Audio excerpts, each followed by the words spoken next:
বেশিরভাগ মানুষ তাদের সারাটা জীবন কাটিয়ে দেয় বাইরের জগৎটা বদলানোর চেষ্টা করে। তারা চাকরি বদলায়, শহর বদলায়, সম্পর্ক বদলায়, রুটিন, লক্ষ্য, চেহারা, এমনকি নিজের আইডেন্টিটি পর্যন্ত বদলে ফেলে। তারপরও মনের গভীরে কিছু একটা ঠিক আগের মতোই থেকে যায়। একই সন্দেহ ফিরে আসে, একই ভয় আবার মাথাচাড়া দেয়, একই প্যাটার্ন বারবার রিপিট হতে থাকে। জীবন তাদের বিপক্ষে বলে নয়, বরং প্রতিটা পরিস্থিতিতে তারা যে মনটা সঙ্গে নিয়ে যায় সেটা আসলে কখনোই সত্যিকার অর্থে বদলায়নি। মনটাই সব কিছু, এটা কোনো মোটিভেশনাল স্লোগান নয়, পোস্ট করে ভুলে যাওয়ার মতো কোনো পজিটিভ উক্তিও নয়। এটা জীবন আসলে কিভাবে কাজ করে সেই বিষয়ে একটা শান্ত কিন্তু অস্বস্তিকর সত্য। আপনি যা নিয়মিত এবং বারবার চিন্তা করেন সেটাই হয়ে ওঠে সেই লেন্স যার মধ্য দিয়ে আপনি পৃথিবীটা দেখেন। সেই লেন্সই আপনার প্রতিটা সিদ্ধান্ত, প্রতিটা কাজ এবং প্রতিটা ফলাফলকে গড়ে তোলে। আপনি বাস্তবের সাথে সরাসরি রিয়্যাক্ট করেন না, আপনার মন সেই মুহূর্তে যা অর্থ তৈরি করে তার সাথে রিয়্যাক্ট করেন। দুজন মানুষ একই বাধার মুখোমুখি হতে পারে, একজন শক্তিশালী হয়ে ওঠে, আরেকজন ভেঙে পড়ে। পার্থক্যটা বুদ্ধিমত্তায় না, ভাগ্যেও না, প্রতিভাতেও না। পার্থক্যটা হলো সেই মুহূর্তে যা ঘটছে সেটাকে মন কিভাবে ইন্টারপ্রেট করছে। বেশিরভাগ মানুষ এই বিষয়টা নিয়ে কখনো প্রশ্ন করে না। তারা ধরে নেয় তাদের চিন্তাগুলোই সত্যি। তারা মনে করে মনের ভেতরের কণ্ঠস্বরটা সত্যি কথাই বলছে। তারা ধরে নেয় ইমোশনাল রিয়্যাক্ট করাটা এড়ানো যায় না। কিন্তু যদি তা না হয়, যদি আপনার চিন্তাগুলো আসলে আপনি কে সেটা না হয়ে বরং বছরের পর বছর ধরে না বুঝেই প্র্যাকটিস করে আসা কিছু একটা হয়। কারণ চিন্তা করাটা আসলে তাই, একটা অভ্যাস, একটা মেন্টাল রুটিন, এতবার রিপিট হয়েছে যে এখন সেটাকে স্বাভাবিক মনে হয়। আপনি যদি কখনো আটকে থাকার মতো, ওভারওয়েলমড, আনমোটিভেটেড বা নিজের ওপর ডিসঅ্যাপয়েন্টেড অনুভব করে থাকেন, তাহলে এটা প্রমাণ করে না যে আপনি ভাঙা, বরং এটা প্রমাণ করে যে আপনার মনকে একটা নির্দিষ্ট দিকে ট্রেন করা হয়েছে। আর যা কিছু ট্রেন করা যায় তাকে আবার নতুন করে রিট্রেনও করা যায়। এই অডিও বুকটা আপনাকে হঠাৎ কিছু জাগিয়ে তোলার জন্য নয়। এটা আপনাকে ওভারনাইট ট্রান্সফরমেশনের প্রতিশ্রুতিও দেবে না। এটা আপনাকে একটু থমকে দাঁড়াতে বলবে, খেয়াল করতে বলবে কেউ যখন দেখছে না তখন আপনার মন আসলে কিভাবে কাজ করে। চুপচাপ আপনার দিনগুলোকে গড়ে তোলা প্যাটার্ন লক্ষ্য করতে বলবে। ছোট ছোট বারবার আসা চিন্তা কিভাবে একটা গোটা জীবন তৈরি করে সেটা চিনতে বলবে। কারণ আপনার জীবনটা একটা বড় সিদ্ধান্তের ফল নয়, এটা প্রতিদিন নেওয়া হাজার হাজার ছোট ছোট মানসিক সিদ্ধান্তের ফল। আপনি কি নিয়ে ভাবতে থাকেন, কি সহ্য করেন, কি বারবার মনে করেন, জিনিসগুলো ইচ্ছেমতো না হলে নিজেকে কি বলেন, এসবের ফল। সময়ের সাথে সাথে এই চিন্তাগুলোই বিলিফ হয়ে যায়, বিলিফগুলো বিহেভিয়ার হয়ে যায়, বিহেভিয়ারগুলো ডেস্টিনি হয়ে যায়, আপনি জানুন বা না জানুন। সামনের 1 ঘন্টায় আপনাকে নতুন কেউ হয়ে উঠতে বলা হবে না, বরং আপনাকে বলা হবে আরেকটু কনশাস হতে, আরেকটু ডেলিবারেট হতে, নিজের ভেতরের জগৎটার জন্য আরেকটু রেসপন্সিবল হতে, যে জগৎটা বাইরের জগৎটা গড়ে তোলে। এটা প্রতিটা চিন্তাকে কন্ট্রোল করার বিষয় নয়, এটা হলো কোন চিন্তাগুলো আপনার শক্তি পাওয়ার যোগ্য সেটা বেছে নেওয়ার বিষয়। কারণ যেই মুহূর্তে আপনি এটা বুঝবেন কিছু একটা বদলে যাবে। আপনার আর মনে হবে না জীবনটা আপনার সাথে ঘটছে। আপনি বুঝতে শুরু করবেন যে শুরু থেকেই আপনার মনই এই সব কিছু গড়ে তুলেছে। মনটাই সব কিছু, আর আপনি যা ভাবেন আপনি সেটাই হয়ে ওঠেন। এই জার্নিটা হলো সততা, ধৈর্য আর সাহস নিয়ে নিজের ভেতরে তাকানোর একটা আমন্ত্রণ। উপস্থিত থাকুন, মনোযোগ দিয়ে শুনুন, এই ধারণাগুলোকে নিজের জীবনের সাথে মিলিয়ে দেখুন।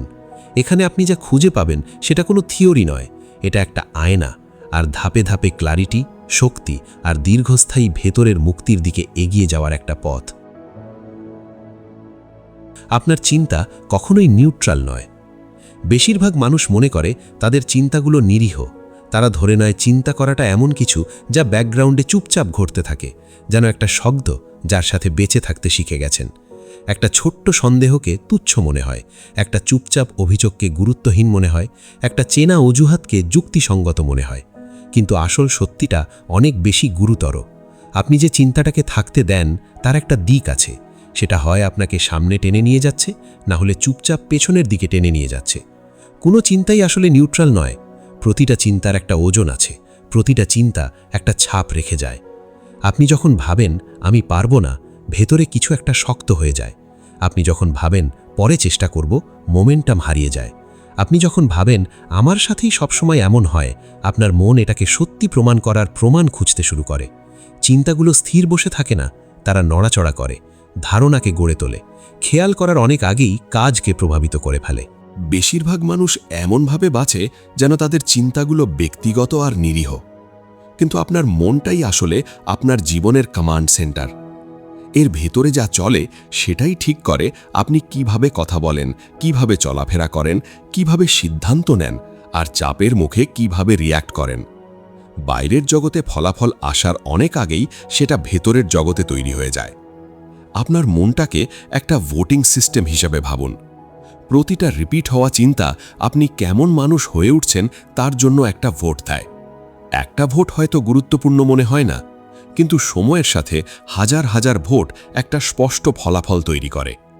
কনফিডেন্স কোনো একটা মাত্র সিদ্ধান্ত নয়, এটা একটা প্যাটার্ন যা বারবার রিপিট হতে হতে স্বাভাবিক মনে হতে শুরু করে। ভয়, দ্বিধা, ডিসিপ্লিন আর নিজের উপর সন্দেহের ক্ষেত্রেও একই কথা প্রযোজ্য। আপনি হঠাৎ একদিন ঘুম থেকে উঠে দিশাহীন হয়ে যান না, আপনি সেখানে পৌঁছান ধীরে ধীরে। গতকাল, গত সপ্তাহ, গত বছর যে চিন্তাগুলো আপনাকে করতে দিয়েছেন তার মধ্য দিয়ে। আপনি সেগুলো সহ্য করেছেন কারণ সেগুলো চেনা লাগত। আপনি সেগুলো বিশ্বাস করেছেন কারণ সেগুলো শুনতে আপনার মতোই লাগত। আর সময়ের সাথে সেগুলো এমন একটা বাস্তবতা তৈরি করেছে যা ফিক্সড মনে হলেও আসলে তা নয়। এখান থেকেই সচেতনতার শুরু। যেই মুহূর্তে আপনি বুঝবেন আপনার চিন্তাগুলো নিউট্রাল নয়, আপনি আবার দায়িত্ব ফিরে পাবেন। দায়িত্ব মানে দোষারোপ নয়, এটা হলো ক্ষমতা। এর মানে হলো আপনি আর আপনার ভেতরের জগতের একজন প্যাসিভ দর্শক নন, আপনি একজন অ্যাক্টিভ পার্টিসিপেন্ট হয়ে ওঠেন। আপনি খেয়াল করতে শুরু করবেন কিভাবে একটা মাত্র চিন্তা আপনার গোটা দিনের সুর বদলে দিতে পারে। খেয়াল করুন আপনার মন নেগেটিভের দিকে ঝুঁকলে কি হয়। শক্তি কমে যায়, শরীরের ভঙ্গি বদলে যায়, এফার্ট ভারী মনে হয়। এবার খেয়াল করুন যখন আপনার চিন্তাভাবনা ডেলিবারেট হয়ে ওঠে, ফেক অপটিমিজম না, বরং গ্রাউন্ডেড ক্ল্যারিটি। শরীর তখন ভিন্নভাবে সাড়া দেয়, ফোকাস তীক্ষ্ণ হয়, কাজ সহজ মনে হয়। বাইরে কিছুই বদলায়নি, তবুও সব কিছু ভিন্ন মনে হয়। এটা কাতকলিক নয়, এটা কারণ আর ফলাফল। বেশিরভাগ মানুষ কাজ শুরু করার আগে মোটিভেশন আসার জন্য অপেক্ষা করে, কিন্তু মোটিভেশন আসলে চিন্তার ফল, শুরুর বিন্দু নয়। আপনার চিন্তা যখন আপনাকে দুর্বল করে, মোটিভেশন হারিয়ে যায়। আপনার চিন্তা যখন আপনাকে সাপোর্ট করে, কাজ এমনিতেই এগিয়ে আসে। এই কারণেই ডিসিপ্লিন সবসময় মন থেকে শুরু হয়। আপনি ভেতরে ভেতরে যে ভাষা ব্যবহার করেন সেদিকে মনোযোগ দিন। সব সময়, কখনো না, অসম্ভব, অনেক দেরি হয়ে গেছে, এই শব্দগুলো ছোট শোনালেও এরা চুপচাপ দরজা বন্ধ করে দেয়। এরা অপশন কমিয়ে দেয়, এরা আপনার জগৎটাকে সংকুচিত করে দেয়। সময়ের সাথে এরা আপনাকে নিজের কাছ থেকে কম আশা করতে শেখায়। আপনার চিন্তাগুলো আপনার নার্ভাস সিস্টেমকে শেখায় জীবনের সাথে কিভাবে রিয়্যাক্ট করতে হয়। বারবার আসা স্ট্রেসের চিন্তা কনস্ট্যান্ট টেনশন তৈরি করে। বারবার আসা হতাশাজনক চিন্তা দ্বিধা তৈরি করে। বারবার আসা ফোকাসড চিন্তা স্থিতিশীলতা তৈরি করে। আপনি নিজেকে ট্রেন করছেন, ইচ্ছাকৃতভাবে হোক বা না হোক। এই অধ্যায়টা আপনাকে প্রতিটা চিন্তা কন্ট্রোল করতে বলছে না, সেটা তো অসম্ভব। এটা আপনাকে সেই চিন্তাগুলোর দিক চিনতে বলছে। নিজেকে জিজ্ঞেস করুন, এই চিন্তাটা আমাকে শক্তিশালী করে নাকি দুর্বল করে? এটা আমার অপশন বাড়ায় নাকি কমায়? এটা আমাকে কাজের দিকে এগিয়ে নেয় নাকি আরও দেরি করায়? একবার আপনি ভালো প্রশ্ন জিজ্ঞেস করতে শুরু করলে আপনার চিন্তাভাবনা বদলেতে শুরু করে।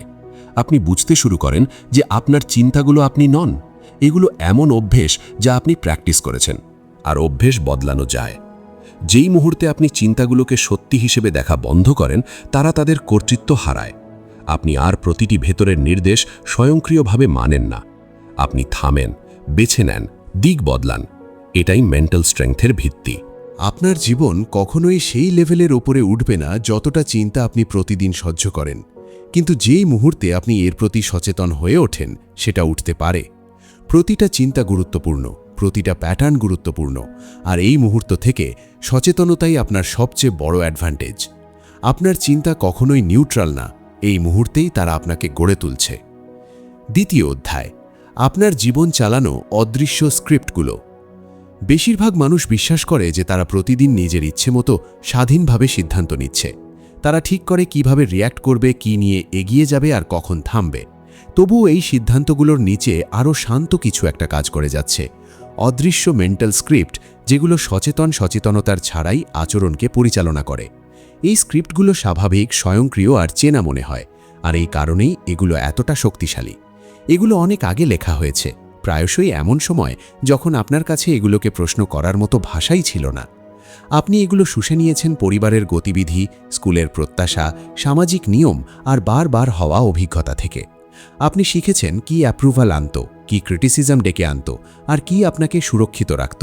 আপনি শিখেছেন কখন কথা বলতে হয়, কখন চুপ থাকতে হয়, আর নিজের কোন অংশগুলো গ্রহণযোগ্য।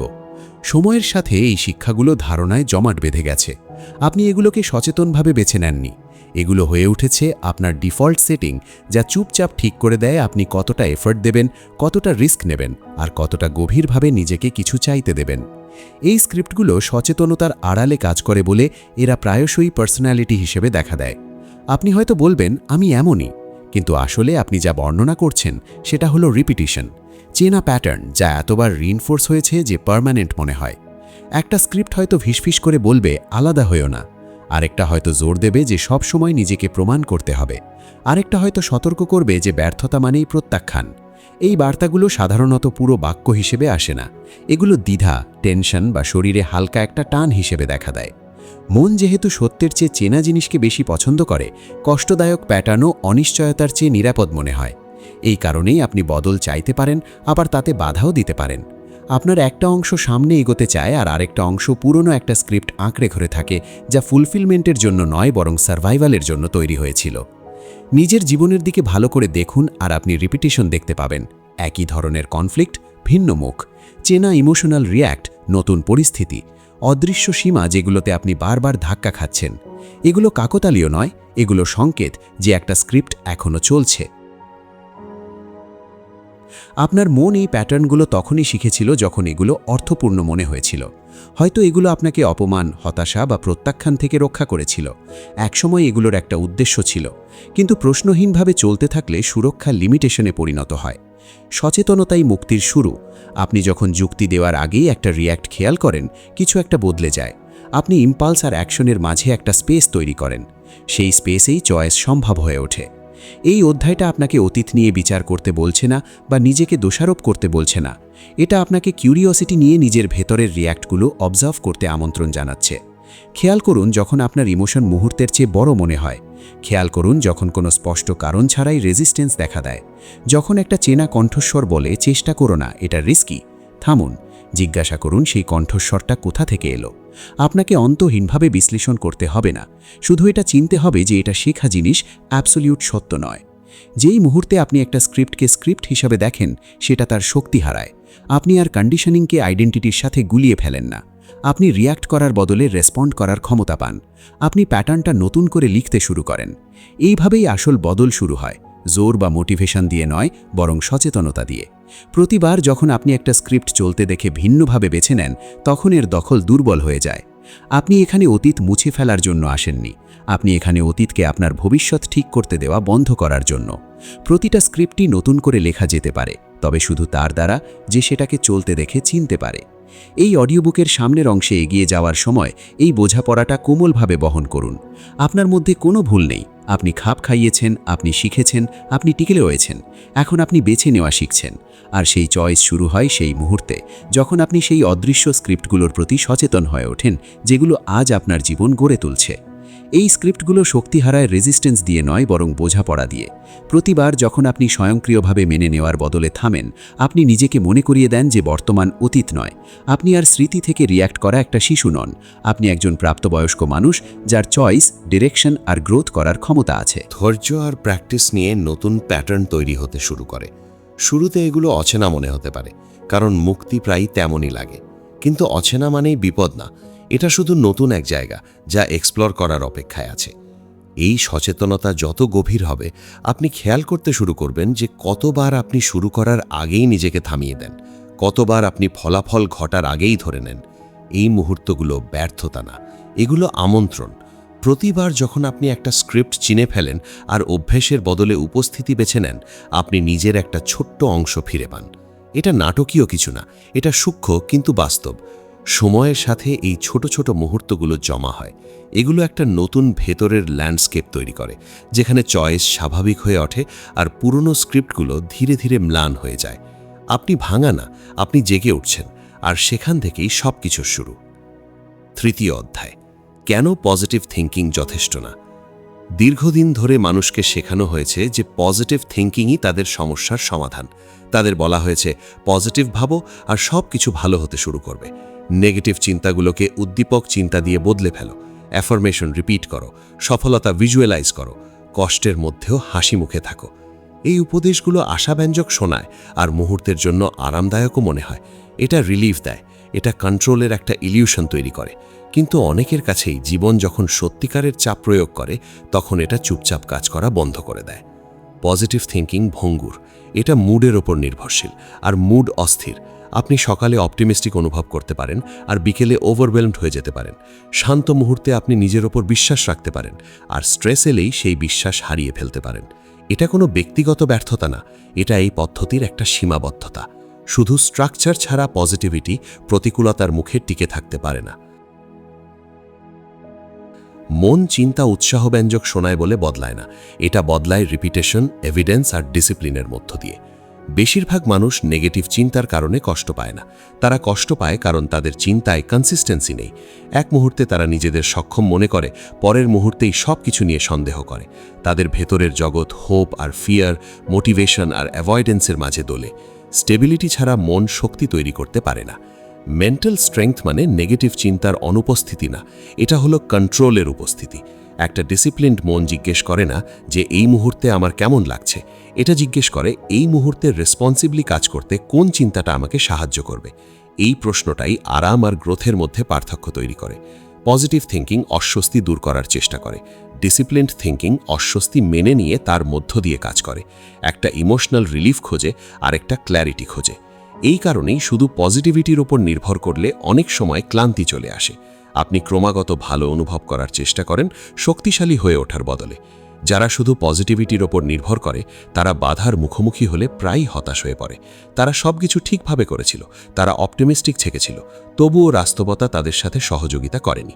তাদের যেটার অভাব ছিল সেটা বিশ্বাস না, সেটা স্ট্রাকচার। ডিসিপ্লিন মনের জন্য একটা স্ট্রাকচার তৈরি করে। এটা হলো ইমোশন বাধা দিলেও নিজের চিন্তাকে পরিচালনা করার ক্ষমতা। এটা আপনাকে ইম্পালসের বদলে ক্ল্যারিটি বেছে নেবার সুযোগ দেয়। ডিসিপ্লিন ভয়কে অস্বীকার করে না, এটা ভয়কে সঠিক অনুপাতে রাখে। এটা সন্দেহকে চুপ করায় না, এটা সন্দেহকে আপনার হয়ে সিদ্ধান্ত নিতে দেয় না। শক্তিশালী চিন্তাবিদরা বোঝেন যে চিন্তা হলো টুল, নির্দেশ না। যখন একটা নেগেটিভ চিন্তা আসে, তারা প্যানিক করেন না, তারা এটাকে জোর করে সাপ্রেস বা পজিটিভিটি দিয়ে রিপ্লেস করেন না, তারা এটাকে পরীক্ষা করেন। তারা ঠিক করেন এটা মনোযোগ পাওয়ার যোগ্য কিনা। এটাই ভেতরের স্টেবিলিটি তৈরি করে। অপটিমিজম আশা করে পরিস্থিতি উন্নত হবে। ডিসিপ্লিন আপনাকে পরিস্থিতি নির্বিশেষে কাজ করার জন্য প্রস্তুত করে। বেশিরভাগ মানুষ কাজ শুরু করার আগে কনফিডেন্ট বোধ করার জন্য অপেক্ষা করে। ডিসিপ্লিনড চিন্তাবিদরা বোঝেন যে কনফিডেন্স হলো অ্যাকশনের ফল, পূর্ব শর্ত না। তারা অনিশ্চয়তা থাকা সত্ত্বেও আগে মুভ করেন। সময়ের সাথে এটা মনকে নিজের ওপর বিশ্বাস করতে ট্রেন করে। অভিজ্ঞতার মধ্য দিয়ে মন শেখে। যখন আপনি ভয় সত্ত্বেও কাজ করেন, আপনি আপনার নার্ভাস সিস্টেমকে শেখান যে অস্বস্তি সহনীয়। আপনি যখন দ্বিধা করে পিছিয়ে যান, আপনি এটাকে শেখান যে অ্যাভয়েডেন্সই নিরাপত্তা। শেষ পর্যন্ত মন যে শিক্ষাটা বেশি রিপিট হয় সেটাই গ্রহণ করে। অ্যাকশন ছাড়া পজিটিভ থিঙ্কিং কোনো প্রমাণ দেয় না, ডিসিপ্লিনড অ্যাকশন প্রমাণ তৈরি। এই অধ্যায়টা আপনাকে ঠান্ডা বা ইমোশনালি ডিট্যাচড হতে বলছে না। এটা আপনাকে সামনে এগোনোর জন্য ভালো অনুভব করার ওপর নির্ভরতা বন্ধ করতে বলছে। ইমোশন হলো সংকেত, এগুলো নির্দেশ নয়। ইমোশন যখন আচরণ নিয়ন্ত্রণ করে, জীবন অনির্ণমে হয়ে ওঠে। ডিসিপ্লিন যখন চিন্তাকে পরিচালনা করে, জীবন স্থিতিশীল হয়ে ওঠে। স্টেবিলিটি মানে সহজতা না, এর মানে হলো নির্ভরযোগ্যতা। এর মানে হলো কঠিন সময়েও স্পষ্টভাবে চিন্তা করতে পারা। খেয়াল করুন চাপের মধ্যে আপনার চিন্তা কিভাবে বদলায়। আপনি দুর্বল বলে না, বরং কারণ আপনাকে কখনো ভেতরে ভেতরে নিজের অবস্থান ধরে রাখতে শেখানো হয়নি। এই স্কিলটা ডেভেলপ করা সম্ভব। শুরু করুন সেই মুহূর্তগুলো লক্ষ্য করে যখন আপনি ক্ল্যারিটির বদলে আরাম খুঁজেন, যখন আপনি নিজেকে বলে একটা কঠিন সিদ্ধান্ত এড়িয়ে যান যে সব ঠিক হয়ে যাবে, যখন আপনি নিজেকে ডেলিবারেটলি বেছে নেওয়ার বদলে ডিস্ট্র্যাক্ট করেন। প্রতিটা মুহূর্তই একটা ট্রেনিং সুযোগ। নিজেকে জিজ্ঞেস করুন, এই মুহূর্তে কোন চিন্তাটা আমাকে ইন্টিগ্রিটি নিয়ে কাজ করতে সাহায্য করবে? কোনটা ভালো লাগবে সেটা না, কোনটা ইন্সপায়ারিং শোনাবে সেটাও না, বরং কোনটা আমাকে রেসপন্সিবিলি সমনে নিয়ে যাবে। প্রথমে ডিসিপ্লিনড চিন্তা অস্বস্তিকর মনে হবে, চেনা অভ্যাস বদলের বিরুদ্ধে বাধা দেয়, কিন্তু অস্বস্তি বিপদ না, এটা প্রমাণ যে গ্রোথ ঘটছে। প্র্যাকটিসের সাথে সাথে আপনার মন আরও স্থির, কম রিঅ্যাক্টিভ আর আরও ফোকাসড হয়ে ওঠে। আপনি মোটিভেশন খোঁজা বন্ধ করে মোমেন্টাম তৈরি করতে শুরু করেন। কনফিডেন্স আর আশার বিষয় থাকে না, এটা এমন কিছু হয়ে ওঠে যেটা আপনি নিজে তৈরি করেন। পজিটিভ থিঙ্কিং সাময়িকভাবে আপনাকে ভালো অনুভব করাতে পারে, ডিসিপ্লিনড থিঙ্কিং আপনাকে স্থায়ীভাবে শক্তিশালী করে তোলে। একবারেই পার্থক্যটা অনুভব করলে আপনি বুঝবেন যে আসল মেন্টাল পাওয়ার শুধু অপটিমিজম থেকে আসে না, এটা আসে আপনার মনকে স্পষ্টভাবে চিন্তা করতে ট্রেন করা থেকে, বিশেষ করে যখন তা না করাটাই সহজ ছিল। চতুর্থ অধ্যায়, ফোকাস আসল শক্তি। আধুনিক পৃথিবীতে ফোকাস চুপচাপ একটা মানুষ ডেভেলপ করতে পারা সবচেয়ে বিরল আর মূল্যবান শক্তিগুলোর মধ্যে একটা হয়ে উঠেছে। আপনি ক্রমাগত উদ্দীপনায় ঘেরা থাকেন, notification, message, news, entertainment, opinion আর অন্তহীন তথ্য প্রতিদিন আপনার মনোযোগের জন্য প্রতিযোগিতা করে। এর কোনোটাই কাকতালীয় না।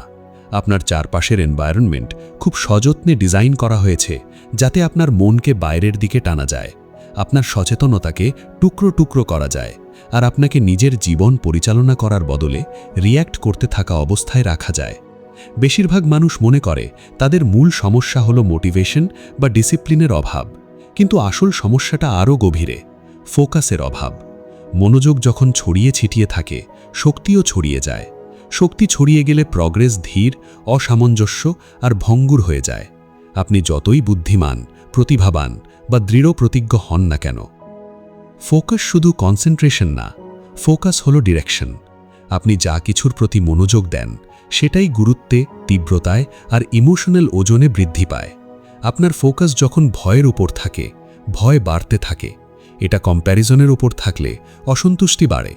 এটা প্রগ্রেস, শেখা আর ডেলিবারেট এফার্টের ওপর থাকলে কনফিডেন্স ধীরে ধীরে গড়ে ওঠে। বাইরের পরিস্থিতি একই থাকতে পারে, কিন্তু জীবন সম্পর্কে আপনার অনুভূতি সম্পূর্ণভাবে বদলে যায়। একটা ডিস্ট্র্যাক্টেড মাইন্ড রিঅ্যাকশন মোডে বাস করে। এটা যা কিছু জোরালো, নতুন বা জরুরি মনে হয় তার প্রতি সাড়া দেয়। এটা এক চিন্তা থেকে আরেক চিন্তায়, এক কাজ থেকে আরেক কাজে ডেপথ বা ধারাবাহিকতা ছাড়াই লাফিয়ে চলে। এই ক্রমাগত সুইচিং মানসিক শক্তি নিঃশেষ করে দেয়। আপনি সারাদিন ব্যস্ত থাকতে পারেন, তবুও অদ্ভুতভাবে অসন্তুষ্ট অনুভব করেন, যেন কিছুই সত্যিকার অর্থে সম্পন্ন হয়নি। এই ক্লান্তির কারণ এফার্ট না, এর কারণ ফ্র্যাগমেন্টেশন। প্রতিটা অপ্রয়োজনীয় মনোযোগের পরিবর্তনের একটা লুকানো মূল্য আছে। মোমেন্টাম ভেঙে যায়, ক্ল্যারিটি ম্লান হয়ে যায়। সময়ের সাথে মন পারপাজের বদলে স্টিমুলেশন খুঁজতে ট্রেন হয়ে যায়, অর্থের বদলে শব্দ। এমনকি যখন কিছুই ভুল নয়, তবুও রেস্টলেসনেস দেখা যায়। একটা ফোকাসড মন সম্পূর্ণ ভিন্নভাবে অনুভূত হয়। এটা শান্ত, স্থির আর কম রিঅ্যাক্টিভ। যখন মনোযোগ একটা জিনিসের ওপর স্থির থাকে, সিদ্ধান্তগুলো সহজ হয়ে যায়, ভেতরের দ্বন্দ্ব কমে যায়, কাজ পরিষ্কার আর ইচ্ছাকৃত হয়ে ওঠে। ফোকাস আপনার ভেতরের ফ্রিকশন কমিয়ে দেয়, শক্তি ছড়িয়ে যাওয়ার বদলে প্রবাহিত হতে দেয়। ফোকাস মানে বাস্তবতা বা রেসপন্সিবিলিটি উপেক্ষা করা না, এর মানে হল সচেতনভাবে প্রায়োরিটি বেছে নেওয়া।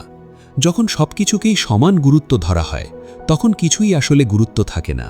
মন ওভারওয়েলমড হয়ে যায়, জীবন বেশি দাবি করে বলে না, বরং বাউন্ডারির অভাবে। খেয়াল করুন, যখন আপনার মনোযোগ একাধিক দিকে টানা হয়, তখন আপনার শরীর কিভাবে সাড়া দেয়। মাংসপেশি শক্ত হয়ে যায়, শ্বাস প্রশ্বাস হালকা হয়ে যায়, চিন্তাগুলো দ্রুত ছোটে। এবার খেয়াল করুন, আপনি যখন একটা কাজ বা ধারণার উপর ফোকাস করেন, তখন শরীর কিভাবে সাড়া দেয়। নার্ভাস সিস্টেম শান্ত হয়ে যায়, শ্বাস প্রশ্বাস গভীর হয়, উপস্থিতি বেড়ে যায়। এটাই মন আর শরীরের নর্মাল কাজ করার নিয়ম। বেশিরভাগ মানুষ না বুঝেই নিজের মনোযোগ ছেড়ে দেয়। তারা স্ক্রিন, স্কেডিউল আর বাইরের দাবিগুলোকে ঠিক করতে দেয় কি মনোযোগ পাওয়ার যোগ্য।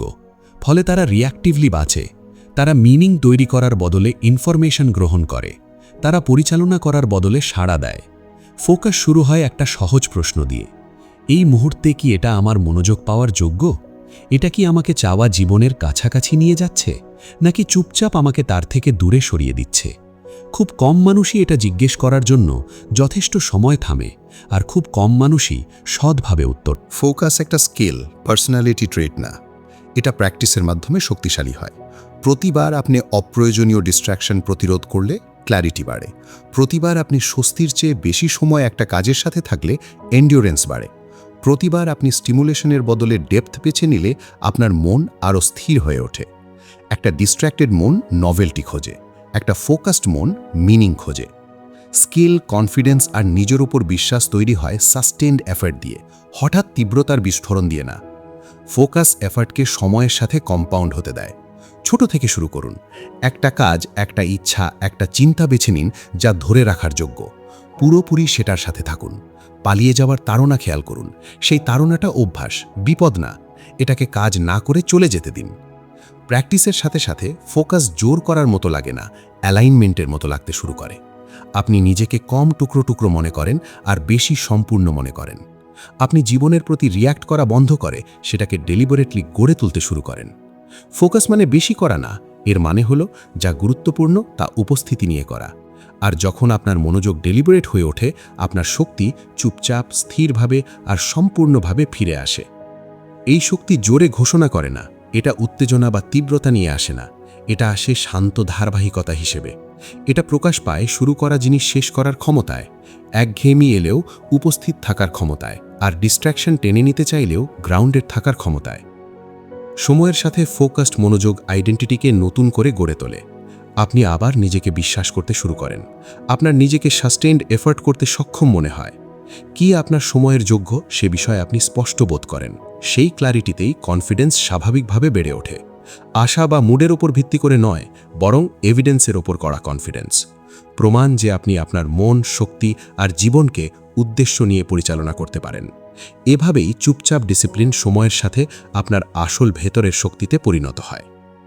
পঞ্চম অধ্যায়, আপনার ভেতরের কণ্ঠস্বরই হল আপনার আইডেন্টিটি। প্রতিদিন আপনি খেয়াল করুন বা না করুন, আপনি নিজের সাথে একটা ক্রমাগত কথোপকথনে আছেন। এই কথোপকথন কখনো সত্যিকার অর্থে থামে না। এটা কথা বলে নীরবতার মুহূর্তে, চাপের সময়, সিদ্ধান্তের আগে আর ভুলের ঠিক পরপরই। এটা মন্তব্য করে, বিচার করে, ভবিষ্যৎবাণী করে, উৎসাহ দেয়, সতর্ক করে আর ব্যাখ্যা দেয়। সময়ের সাথে এই ভেতরের কণ্ঠস্বরটা এতটাই চেনা হয়ে যায় যে আপনি এটাকে আরেকটা কণ্ঠস্বর হিসেবে চিনতেই পারেন না। আপনি এটাকে সত্য, গাইডেন্স আর আইডেন্টিটি হিসেবে অনুভব করেন। আপনি নিজের সাথে যেভাবে কথা বলেন সেটাই ঠিক করে দেয় আপনি কেমন মানুষ হয়ে উঠবেন। আপনার ভেতরের কণ্ঠস্বর ব্যাকগ্রাউন্ড শব্দ নয়, এটা ডিরেকশন। এটা আপনাকে বলে দেয় কি সম্ভব, কি বিপজ্জনক, কি গ্রহণযোগ্য আর কি হতাশাজনক। এটা যখন কঠোর হয়, জীবন ভারী মনে হয়। এটা যখন বিশৃঙ্খল হয়, জীবন অস্থির মনে হয়। এটা যখন শান্ত আর গ্রাউন্ডেড হয়, জীবন সামাল দেওয়া যাবে এমন আর স্পষ্ট মনে হতে শুরু করে। বেশিরভাগ মানুষ বিশ্বাস করে যে তাদের ভেতরের কণ্ঠস্বর তাদের প্রকৃত পরিচয়ের প্রতিফলন। বাস্তবে এটা প্রতিফলিত করে তারা কি শিখেছে। এটা গড়ে উঠেছে রিপিটেশন, এনভায়রনমেন্ট আর ইমোশনাল অভিজ্ঞতা দিয়ে। এটা বাবা মা, শিক্ষক, কর্তৃত্ববাদী ব্যক্তি আর সমবয়সীদের কাছ থেকে সুর ধার করেছে। এটা অতীতের ব্যর্থতা আর হতাশার রিয়্যাক্টগুলো শুষে নিয়েছে। সময়ের সাথে এই ধার করা কণ্ঠস্বরগুলো মিশে গিয়ে ভেতরে গেঁথে গেছে। এখন সেই কণ্ঠস্বরই আপনার জীবনের বর্ণনা দেয়। আপনি যখন কোনো ভুল করেন, মনোযোগ দিয়ে শুনুন এটা কি বলে। এটা কি আপনাকে শান্তভাবে সংশোধন করে নাকি ব্যক্তিগতভাবে আক্রমণ করে? আপনি যখন অনিশ্চয়তার মুখোমুখি হন, এটা কি ধৈর্য নিয়ে গাইড করে নাকি ভয় দেখিয়ে দ্বিধায় ফেলে? এফার্ট প্রয়োজন হলে এটা কি ধারাবাহিকতার উৎসাহ দেয় নাকি তাড়াহুড়ো করে বিচার করে? এই প্যাটার্নগুলো গুরুত্বপূর্ণ, কারণ যে কণ্ঠস্বরটা আপনি সবচেয়ে বেশি শোনেন সেটাই আপনার বেঁচে থাকার মান হয়ে ওঠে। একটা ইনার ভয়েস যা ক্রমাগত ক্রিটিসাইজ করে, ভয় তৈরি করে। একটা ভয়েস যা ক্রমাগত সন্দেহ করে, দেরি তৈরি করে। একটা ভয়েস যা ক্রমাগত চাপ দেয়, বার্নআউট তৈরি করে। এই কণ্ঠস্বরগুলোর কোনোটাই শক্তি তৈরি করে না। এগুলো শক্তি নিঃশেষ করে, ধারণাকে বিকৃত করে আর নিজের ওপর বিশ্বাসকে দুর্বল করে। সময়ের সাথে এগুলো আপনার নার্ভাস সিস্টেমকে শেখায় যে এফার্ট সেফ না। আপনার নার্ভাস সিস্টেম আপনার ইনার ভয়েসের প্রতি এমনভাবে সাড়া দেয় যেন এটা বাইরের কোনো কর্তৃত্ব। কঠোর সেলফ টক স্ট্রেস রেসপন্স সক্রিয় করে, সহায়ক সেলফ টক স্টেবিলিটি তৈরি করে। শরীর ভেতরে আপনি যে সুর ব্যবহার করেন সেটা মনোযোগ দিয়ে শোনে। কণ্ঠস্বরটা যখন হুমকির স্বরূপ মনে হয়, শরীর নিজেকে ডিফেন্ড করা বা রিট্রিট করার জন্য প্রস্তুত হয়। কণ্ঠস্বরটা যখন স্থির মনে হয়, শরীর ওপেন আর রেসপন্সিভ থাকে। এই কারণেই ব্যক্তিগত পরিবর্তন প্রায়শই আবেগপ্রবণ মনে হতে পারে। আপনি শুধু আচরণ বদলাচ্ছেন না, আপনি একটা ভয়েসকে চ্যালেঞ্জ করছেন যা বছরের পর বছর সিস্টেম চালিয়েছে। রেজিস্ট্যান্স আসে না কারণ গ্রোথ ভুল না, বরং চেনা জিনিসটা ব্যাহত হচ্ছে। আপনার ইনার ভয়েস রিপিটেশনের মাধ্যমেই আপনার আইডেন্টিটি হয়ে ওঠে। আপনি প্রতিদিন নিজেকে যা বলেন, শেষ পর্যন্ত আপনি নিজের সম্পর্কে সেটাই বিশ্বাস করতে শুরু করেন। বিলিফ আচরণ গড়ে তোলে, আচরণ বিলিফকে আরও দৃঢ় করে। সময়ের সাথে এই চক্রটা জমাট বেঁধে পার্মানেন্ট মনে হয়, কিন্তু এটা পার্মানেন্ট না। ইনার ভয়েসকে নতুন করে ট্রেন করা যায়, চুপ করিয়ে না, খালি প্রশংসা দিয়েও বদলে না, এটা রিফাইন করার মাধ্যমে ট্রেন করা যায়। একটা শক্তিশালী ইনার ভয়েস অতিরিক্ত পজিটিভ বা অতিরিক্ত কঠোর না, এটা সৎ, নির্দিষ্ট আর গঠনমূলক। এটা ক্যারেক্টার আক্রমণ না করে আচরণ সংশোধন। তা নিয়ে শুরু করুন। কন্টেন্টের বদলে সুর খেয়াল করুন। মনোযোগ দিন কণ্ঠস্বরটা কিভাবে কথা বলে, শুধু কি বলে সেদিকে না। এটা কি বাড়িয়ে বলে? এটা কি সাধারণীকরণ করে? এটা কি অ্যাকশন বর্ণনা করার বদলে আপনাকে লেবেল করে? এই অভ্যেসগুলোকে সচেতনতা দিয়ে বাধাগ্রস্ত করা যায়। কণ্ঠস্বরটা যখন বলে তুমি সব সময় ব্যর্থ হও, এটাকে অ্যাকুরেসি দিয়ে রিপ্লেস করুন, এই চেষ্টাটা কাজ করেনি। এটা যখন বলে তুমি প্রস্তুত না, এটাকে রেসপন্সিবিলিটি দিয়ে রিপ্লেস করুন, আমি প্রস্তুতি নিতে পারি এবং চেষ্টা করতে পারি। এটা পজিটিভিটি না, এটা প্রিসিশন। প্রিসিশন সময়ের সাথে বিশ্বাস তৈরি করে।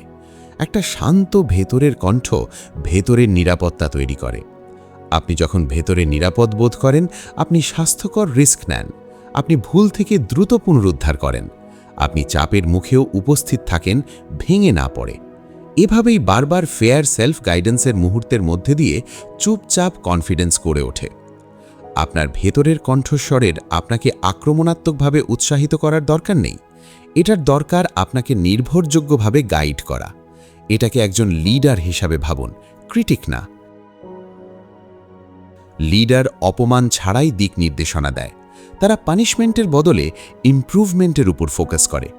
আপনি যখন এই জার্নিতে এগিয়ে যাবেন, এই সত্যটা মনে রাখবেন, আপনি নিজেকে যে কণ্ঠস্বর দিয়ে সম্বোধন করেন, আপনি সেই মানুষই হয়ে ওঠেন। যত্ন করে সেই কণ্ঠস্বর বেছে নিন। এটাই আপনার রেসিলিয়েন্স, আপনার এফার্ট, আপনার সেলফ রেসপেক্ট আর আপনার ভবিষ্যৎ গড়ে তুলবে, অন্য যে কোনো বাইরের প্রভাবের চেয়ে। প্রতিবার যখন আপনি সচেতনভাবে আপনার ভেতরের কণ্ঠস্বর সামঞ্জস্য করেন, আপনি পুরনো কন্ডিশনিং দুর্বল করেন আর সেলফ লিডারশিপ শক্তিশালী করেন। এই প্রক্রিয়ায় ধৈর্যের প্রয়োজন। কণ্ঠস্বরটা রাতারাতি বদলাবে না, কারণ এটা বছরের পর বছর ধরে তৈরি হয়েছে, কিন্তু তীব্রতার চেয়ে ধারাবাহিকতা বেশি গুরুত্বপূর্ণ। প্রতিদিন রিপিট হওয়া ছোট ছোট সংস্করণ সময়ের সাথে আইডেন্টিটি নতুন করে গড়ে তোলে। যখন আপনার ভেতরের কণ্ঠস্বর ফেয়ার, স্থির আর গ্রাউন্ডেড হয়ে ওঠে, আপনার কাজগুলো স্বাভাবিকভাবেই এর অনুসরণ করে। এফর্ট হালকা মনে হয়, সিদ্ধান্তগুলো স্পষ্ট মনে হয়। আপনি নিজের সাথে লড়াই করা বন্ধ করেন, নিজের মনের সাথে সহযোগিতা করতে শুরু করেন। সেই সহযোগিতাই চুপচাপ শক্তি হয়ে ওঠে, যা পরিস্থিতি অনিশ্চিত বা কঠিন হলেও আপনাকে সামনে এগিয়ে নিয়ে যায়। এই ভেতরের অ্যালাইনমেন্টই দীর্ঘস্থায়ী কনফিডেন্স আর ইমোশনাল স্টেবিলিটির ভিত্তি হয়ে ওঠে। ষষ্ঠ অধ্যায়, চিন্তা ইমোশন তৈরি করে, ঘটনা না। বেশিরভাগ মানুষ বিশ্বাস করে তাদের ইমোশন সরাসরি তাদের সাথে যা ঘটে তার কারণেই তৈরি হয়। তারা বলে এই পরিস্থিতিটা আমাকে রাগান্বিত করেছে, বা সেই ঘটনাটা আমার মেজাজ নষ্ট করে দিয়েছে, বা যা ঘটেছে তার কারণে আমি অ্যাংশাস অনুভব করছি। এই ব্যাখ্যাটা স্বাভাবিক মনে হয়, কারণ ঘটনার ঠিক পরপরই প্রায়শই ইমোশন দেখা দেয়।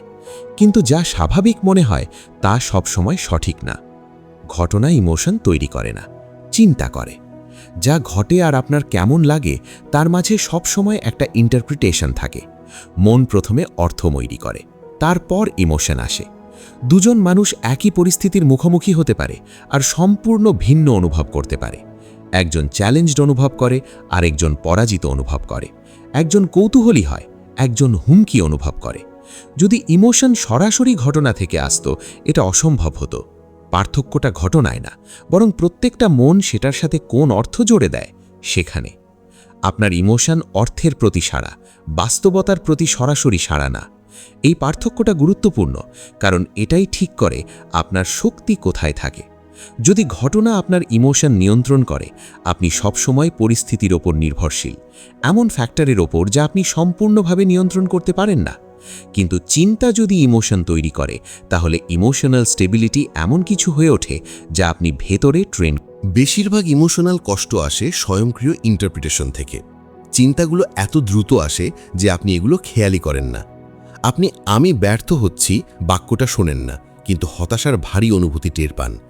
আপনি সচেতনভাবে আমি নিরাপদ না ভাবেন না, কিন্তু আপনার শরীর উদ্বেগে শক্ত হয়ে যায়। ইমোশনটা হঠাৎ মনে হয়, তবুও এর একটা উৎস আছে। এই চিন্তাগুলো শেখা প্যাটার্ন। আপনার মন বছরের পর বছর নির্দিষ্ট কিছু ইন্টারপ্রিটেশন প্র্যাকটিস করেছে। এটা শিখেছে কোন পরিস্থিতিগুলোকে বিপজ্জনক, লজ্জাজনক, অন্যায্য বা হতাশাজনক হিসেবে লেবেল করতে হয়। সময়ের সাথে এই লেবেলগুলো স্বয়ংক্রিয় হয়ে গেছে, আর ইমোশন সাথে সাথে চলে আসে। এর মানে ইমোশন ভুল তা নয়, ইমোশন হলো সংকেত। এগুলো আপনার মন সেই মুহূর্তটাকে কিভাবে ইন্টারপ্রেট করছে তা জানায়। কিন্তু যখন ইমোশনকে সত্যি হিসেবে দেখা হয়, তারা আচরণ নিয়ন্ত্রণ করতে শুরু করে। আপনি এমনভাবে কাজ করেন যেন ফিলিংটাই বাস্তবতার প্রমাণ। একটা ইমোশন একটা সাড়া, একটা নির্দেশ না। আপনি যখন বিশ্বাস করেন ইমোশন ঘটনা থেকে আসে, আপনি বাইরের জগৎটাকে নিয়ন্ত্রণ করার চেষ্টা করেন ভালো অনুভব করার জন্য। আপনি পরিস্থিতি এড়িয়ে যান, আশ্বাস খোঁজেন, নিজেকে ডিস্ট্র্যাক্ট করেন। এই স্ট্র্যাটেজিগুলো হয়তো সাময়িকভাবে সাহায্য করে, কিন্তু এগুলো কখনো মূল কারণটা সমাধান করে না। ইন্টারপ্রিটেশনগুলো অপরিবর্তিত থেকে যায়। আপনি যখন বোঝেন যে চিন্তা ইমোশন তৈরি করে, একটা নতুন পদ্ধতি সম্ভব হয়। ফিলিংয়ের সাথে লড়াই করার বদলে আপনি এর পেছনের মার্থ পরীক্ষা করেন। আপনি একটা সহজ কিন্তু শক্তিশালী প্রশ্ন জিজ্ঞেস করেন, আমি এই মুহূর্তে নিজেকে কি বলছি? এই প্রশ্নটা একটা স্পেস তৈরি করে। সেই স্পেসে ইমোশনাল তীব্রতা প্রায় নরম হয়ে যায়। পরিস্থিতি বদলেছে বলে নয়, বরং সচেতনতা স্বয়ংক্রিয় চক্রটাকে বাধা দিয়েছে বলে। আপনি প্রথম ইন্টারপ্রিটেশনে ভেসে যাওয়া বন্ধ করেন, আর আরও সঠিক একটা ইন্টারপ্রিটেশন বেছে নেওয়ার ক্ষমতা ফিরে পান। এটা জোর করে পজিটিভ চিন্তা করার বিষয় নয়, এটা যাচাই না করা চিন্তাগুলোকে প্রশ্ন করার বিষয়। ভয় দেখা দিলে আপনি এর সাথে তর্ক করেন না বা এটাকে সাপ্রেস করেন না, আপনি এটা অনুসন্ধান করেন। রাগ দেখা দিলে আপনি এটা অস্বীকার করেন না, আপনি এর পেছনের বিলিফটা তন্ন করেন। সময়ের সাথে এই প্র্যাকটিস ইমোশনাল রেজিলিয়েন্স তৈরি করে। আপনি ইমোশনকে ভয় পাওয়া বন্ধ করেন, কারণ আপনি এগুলো বোঝেন। আপনি শেখেন অস্বস্তি মানেই বিপদ নয়, এর মানে হলো মনোযোগ প্রয়োজন। আপনার নার্ভাস সিস্টেম শান্ত হতে শুরু করে যখন এটা বোঝে আপনি রিয়্যাক্ট করার বদলে শুনছেন। ইমোশনাল রেগুলেশন কন্ট্রোলের থেকে বোঝার পড়ার বিষয় হয়ে ওঠে। আপনি নিজের ভেতরের অভিজ্ঞতার সাথে লড়াই করা বন্ধ করে সেখান থেকে শিখতে শুরু করেন। এটাই ইমোশনাল ম্যাচুরিটি। আপনি আর কেমন লাগছে তার জন্য পৃথিবীকে দোষারোপ করেন না, আপনি সেটাকে কিভাবে ইন্টারপ্রিট করছেন তার দায়িত্ব নেন। এখানে দায়িত্ব মানে অপরাধবোধ নয়, এর মানে হলো মালিকানা। এর মানে হলো স্বীকার করা যে আপনার ভেতরের জগৎ যত্ন, ক্ল্যারিটি আর সততার যোগ্য। সামনে এগিয়ে যাওয়ার সময় এটা মনে রাখুন, আপনি প্রতিটা ঘটনা নিয়ন্ত্রণ করতে পারবেন না, আপনি প্রতিটা ফলাফল অনুমান করতে পারবেন না, কিন্তু আপনি সেই চিন্তাগুলো লক্ষ্য করতে শিখতে পারেন যেগুলো ইমোশন আচরণ দখল করার আগেই দেখা দেয়। যখন আপনি এটা করেন, ইমোশন বাধার বদলে গাইড হয়ে ওঠে। এগুলো বিশৃঙ্খলার বদলে অন্তর্দৃষ্টির দিকে ইঙ্গিত করে। আপনি কম রিঅ্যাক্টিভ আর বেশি রেসপন্সিভ হয়ে ওঠেন। আপনি কাজ করার আগে থামেন। আপনার মনের যে প্রথম গল্পটা আপনাকে দেয় সেটা মেনে নেওয়ার বদলে আপনি অর্থ বেছে নেন। এই পরিবর্তন ইমোশন মুছে ফেলে না, এটা ইমোশনের সাথে আপনার সম্পর্ক বদলায়। আপনি রিঅ্যাক্টের দ্বারা অনুশাসিত হওয়া বন্ধ করে সচেতনভাবে রেসপন্ড করতে শুরু করেন। প্রতিদিন প্র্যাকটিস করুন, এটা আপনার সমগ্র জীবনকে অনুভব করার পদ্ধতি বদলে দেয়। আপনি পরিস্থিতি অনিশ্চিত থাকলেও আরও স্থির অনুভব করেন। চ্যালেঞ্জ আসলেও আপনি গ্রাউন্ডেড ফিল করেন। আপনি নিজেকে বিশ্বাস করেন ইমোশনাল ঢেউয়ের মধ্য দিয়ে ন্যাভিগেট করতে, ডুবে না গিয়ে। এই অনুভব আপনাকে সত্যিকারের মুক্তি দেয়। ইমোশন থেকে মুক্তি নয়, বরং ইমোশনের ভেতরের মুক্তি, গভীরভাবে অনুভব করার মুক্তি, দিক না হারিয়ে ভেঙে না পড়ে অস্বস্তি অনুভব করার মুক্তি, উপস্থিত, চিন্তাশীল আর গ্রাউন্ডেড থাকার মুক্তি, এমন মুহূর্তে যা এক সময় আপনাকে নিয়ন্ত্রণ করত। যখন আপনি বোঝেন যে চিন্তা ইমোশন তৈরি করে, আপনি আপনার ভেতরের জগতের অথরশিপ ফিরে পান, আর সেই অথরশিপ চুপচাপ পুনর্গঠন করে আপনি কিভাবে বাঁচেন, ডিসিশন নেন আর সামনে এগোন, এক এক মুহূর্ত করে। সপ্তম অধ্যায়, অনিয়ন্ত্রিত চিন্তার লুকানো মূল্য। বেশিরভাগ মানুষ বিশ্বাস করে তাদের সবচেয়ে বড় সংগ্রামগুলো বাইরের চাপ থেকে আসে। কাজের স্ট্রেস, আর্থিক অনিশ্চয়তা, সম্পর্কের সংঘাত, সময়ের অভাব, সুযোগের অভাব। এই ফ্যাক্টরগুলো গুরুত্বপূর্ণ, কিন্তু এগুলো ক্লান্তির গভীরতম উৎস নয়। আসল মূল্যটা অনেক সময় আসে আরও শান্ত আর অনেক বেশি ধারাবাহিক কিছু থেকে, অনিয়ন্ত্রিত চিন্তা। একটা আনডিসিপ্লিনড মন কখনো বিশ্রাম নেয় না। চিন্তা যখন দিক ছাড়া চলে, শরীর স্থির থাকলেও মন ব্যস্ত থাকে। আপনি এমন কথোপকথন বারবার মনে করেন যা আগেই শেষ হয়ে গেছে। আপনি এমন ভবিষ্যৎ কল্পনা করেন যা এখনও আসেনি। আপনি এমন ভুল বিশ্লেষণ করতে থাকেন যেখান থেকে শিক্ষা অনেক আগেই নেওয়া হয়ে গেছে। এই মেন্টাল অ্যাক্টিভিটি প্রোডাক্টিভ মনে হয়, কিন্তু আসলে খুবই কম তাই। এটা ক্ল্যারিটি তৈরি না করেই শক্তি নিঃশেষ করে। অনিয়ন্ত্রিত চিন্তা শারীরিক ক্লান্তির আগেই ইমোশনাল ক্লান্তি। ওভারথিঙ্কিং সমস্যার সমাধান করে না, এটা সমস্যাকে বহু গুণ বাড়িয়ে দেয়। প্রতিটা রিপিট হওয়া চিন্তা টেনশন যোগ করে, প্রতিটা কল্পিত পরিস্থিতি অনিশ্চয়তা বাড়ায়। মন পসিবিলিটিকে প্রবাবিলিটির সাথে গুলিয়ে ফেলতে শুরু করে। যা ঘটতে পারে সেটা মনে হতে শুরু করে যা ঘটবেই। উদ্বেগ বাড়ে বিপদ আছে বলে নয়, বরং কল্পনা অনিয়ন্ত্রিত বলে। এটাই লুকানো মূল্যগুলোর একটা। আপনার নার্ভাস সিস্টেম একটা প্রকৃত হুমকি আর একটা প্রাণবন্তভাবে কল্পিত হুমকির মধ্যে পার্থক্য করতে পারে না। আপনার চিন্তা যখন ক্রমাগত সমস্যা খোঁজে, আপনার শরীর একটা নিম্নমাত্রার অ্যালার্টের মধ্যে বাস করে। মাংসপেশি শক্ত হয়, শ্বাস প্রশ্বাস ছোট হয়ে যায়, ফোকাস দুর্বল হয়ে যায়। সময়ের সাথে এই অবস্থাটাই স্বাভাবিক হয়ে ওঠে। আরেকটা মূল্য হলো ইনডিসিশন। চিন্তায় যখন স্ট্রাকচার থাকে না, সিদ্ধান্ত ভারী মনে হয়। আপনি অনেক বেশি অপশন দেখেন আর অনেক বেশি ফলাফল কল্পনা করেন। বেছে নেওয়ার বদলে আপনি দ্বিধা করেন, কাজ করার বদলে আপনি নিশ্চয়তার জন্য অপেক্ষা করেন। কিন্তু নিশ্চয়তা খুব কমই আসে। জীবন এগিয়ে চলতে থাকে আর আপনি বিশ্লেষণে আটকে থাকেন। অনিয়ন্ত্রিত চিন্তা সেলফ স্যাবোটাজকে উস্কে দেয়। আপনি জানেন কি করতে হবে, তবুও ভেতরে কিছু একটা বাধা দেয়। আপনি দেরি করেন, আপনি নিজেকে ডিস্ট্র্যাক্ট করেন, আপনি অ্যাভয়েডেন্সকে যুক্তিসঙ্গত করে তোলেন। এটা অলসতা না, এটা মেন্টাল ওভারলোড। মন যখন পরস্পর বিরোধী চিন্তায় ভর্তি থাকে, অ্যাকশন ওভারওয়েলমিং মনে হয়। এই মূল্য ক্রমাগত বাড়তে থাকে। চিন্তা অনিয়ন্ত্রিত থাকলে সম্পর্কও ক্ষতিগ্রস্ত হয়। আপনি কথার ভুল অর্থ নেন, আপনি উদ্দেশ্য ধরে নেন, আপনি সুর আর এক্সপ্রেশন বারবার মনে করতে থাকেন যতক্ষণ না অর্থটা বিকৃত হয়ে যায়। ছোট সমস্যাগুলো বড় মনে হতে শুরু করে। ভুল বোঝাবুঝি চুপচাপ বাড়তে থাকে, কমিউনিকেশন দিয়ে নয়, কল্পনা দিয়ে পুষ্ট হয়ে। কনফিডেন্সও ক্ষয় হতে থাকে। মন যখন ক্রমাগত নিজেকে প্রশ্ন করে, বিশ্বাস হারিয়ে যায়। আপনি সিদ্ধান্ত নেওয়ার, কাজ করার, শেষ পর্যন্ত চালিয়ে যাওয়ার নিজের ক্ষমতা নিয়ে সন্দেহ করেন। প্রতিবার আপনি দ্বিধা করলে মন দ্বিধা শেখে। প্রতিবার আপনি অস্বস্তি এড়িয়ে গেলে মন অ্যাভয়েডেন্স শেখে। সময়ের সাথে এই প্যাটার্নটাই আইডেন্টিটি হয়ে ওঠে। এই অধ্যায়টা আপনাকে সমালোচনা করার জন্য নয়, এটা আপনাকে সেই মূল্যটা দেখানোর জন্য যেটা আপনি না বুঝেই দিয়ে চলেছেন। একটা আনডিসিপ্লিনড মন গ্রোথের জন্য ব্যবহার করা যেত এমন শক্তি খরচ করে ফেলে। এটা উপস্থিতির জন্য ব্যবহার করা যেত এমন মনোযোগ চুরি করে নেয়। এটা সহজ মুহূর্তগুলোকে মেন্টাল যুদ্ধে পরিণত করে। এই মূল্য সবসময় নাটকীয় নয়, এটা সূক্ষ্ম। এটা প্রকাশ পায় ক্রমাগত ক্লান্তি, ক্ল্যারিটির অভাব আর চেষ্টা করা সত্ত্বেও পিছিয়ে থাকার সমাধানটা চিন্তা বন্ধ করা নয়, সেটা অসম্ভব হবে। সমাধানটা হলো চিন্তাকে গাইড করা। মেন্টাল ডিসিপ্লিন শুরু হয় সচেতনতা দিয়ে। খেয়াল করুন কখন চিন্তা এগিয়ে যাওয়ার বদলে ঘুরপাক খায়। খেয়াল করুন কখন বিশ্লেষণ অ্যাভয়েডেন্স হয়ে যায়। খেয়াল করুন কখন কল্পনা আপনার বিরুদ্ধে চলে যায়। এই মুহূর্তগুলো সংকেত, ব্যর্থতা না। নিজেকে সহজ প্রশ্ন জিজ্ঞেস করুন, এই চিন্তাটা কি এই মুহূর্তে আমাকে রেসপন্সিবলি কাজ করতে সাহায্য করছে? এটা কি আমাকে প্রস্তুত করছে নাকি অসাড় করে দিচ্ছে? এটা কি পরবর্তী পদক্ষেপ স্পষ্ট করে নাকি আমাকে এটা থেকে ডিস্ট্র্যাক্ট করছে? অনিয়ন্ত্রিত চিন্তা অস্পষ্টতায় বেড়ে ওঠে, ডিসিপ্লিন প্রিসিশন নিয়ে আসে। একসাথে সবকিছু চিন্তা করার বদলে পরবর্তী ধাপের উপর ফোকাস করুন। সম্পূর্ণ ভবিষ্যৎ সমাধান করার বদলে বর্তমান কাজটার সাথে থাকুন। এটা মেন্টাল নয়েজ কমায়। ডিসিপ্লিন যত বাড়বে, মন তত হালকা মনে হতে শুরু করবে। খালি নয়, বরং অর্গানাইজড। আপনি অপ্রয়োজনীয় ভার বহন করা বন্ধ করেন, শক্তি ফিরে আসে, ফোকাস উন্নত হয়, সিদ্ধান্তগুলো স্পষ্ট মনে হয়। এটাই মেন্টাল ডিসিপ্লিনের পুরস্কার। আপনি নিজের মাথার ভেতরের স্পেস ফিরে পান। আপনি জীবনের মধ্যে দিয়ে কম ফ্রিকশন নিয়ে চলাফেরা করেন। আপনি রিয়্যাক্ট করার বদলে রেসপন্ড করেন। অনিয়ন্ত্রিত চিন্তার লুকোনো মূল্যটা হলো আপনার জীবনী শক্তি। যখন আপনি আপনার মনোযোগের নিয়ন্ত্রণ ফিরে পান, আপনি নিজেকে ফিরে পান। অষ্টম অধ্যায়, মনকে একটা পেশির মতো ট্রেন করা।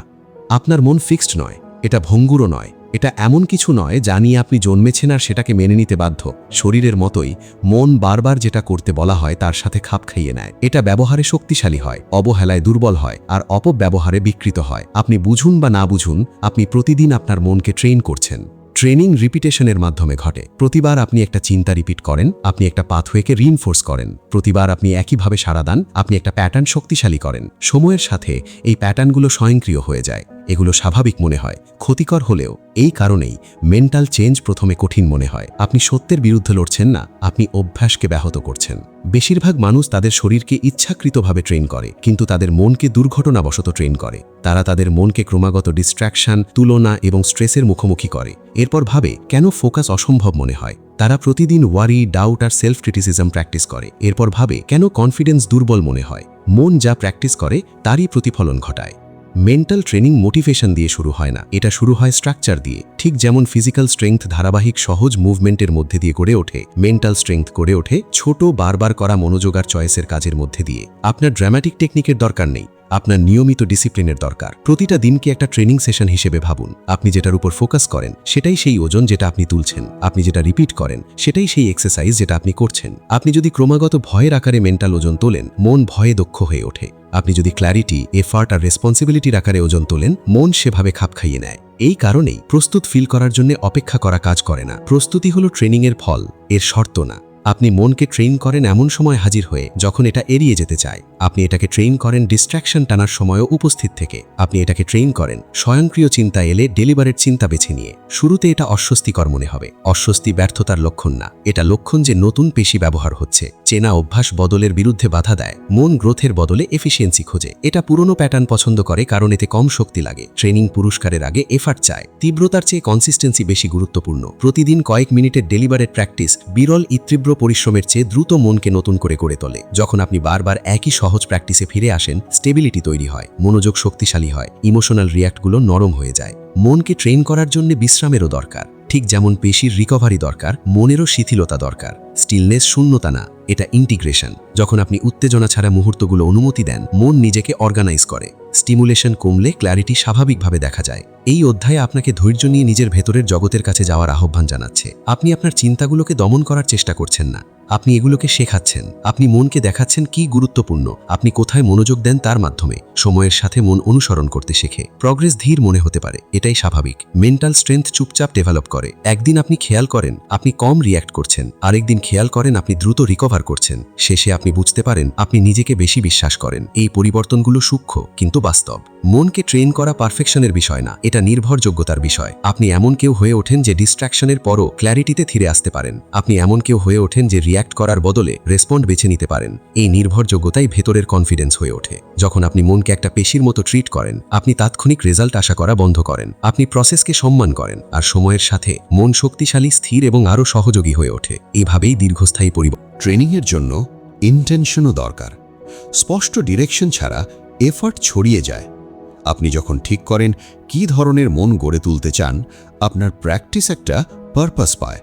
আপনি ড্রিফট করা বন্ধ করে ডিরেক্ট করতে শুরু করেন। প্রতিটা চয়েস আপনাকে এগিয়ে নিয়ে যাওয়া একটা বৃহত্তর প্যাটার্নের অংশ হয়ে ওঠে। এমন দিন আসবে যখন ট্রেনিং অর্থহীন মনে হবে।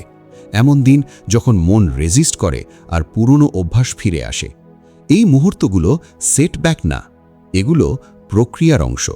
শক্তি দুর্বলতা এড়িয়ে গড়ে ওঠে না, বরং সময়ের সাথে ধারাবাহিকভাবে এর মুখোমুখি হয়ে গড়ে ওঠে। এফর্টের সাথে আপনার সম্পর্ক বদলে যায়। যা একসময় ভারী মনে হতো তা স্বাভাবিক হয়ে ওঠে। যা উইল পাওয়ার দাবি করত তার রুটিন হয়ে যায়। এটাই ট্রেনিংয়ের চুপচাপ শক্তি। আজ আপনি যে মনটা গড়ে তোলেন সেটাই আগামী দিন আপনার জীবন হয়ে ওঠে। ধৈর্য, রিপিটিশন আর সততা দিয়ে মেন্টাল ট্রেনিং আইডেন্টিটিকে নতুন করে গড়ে তোলে।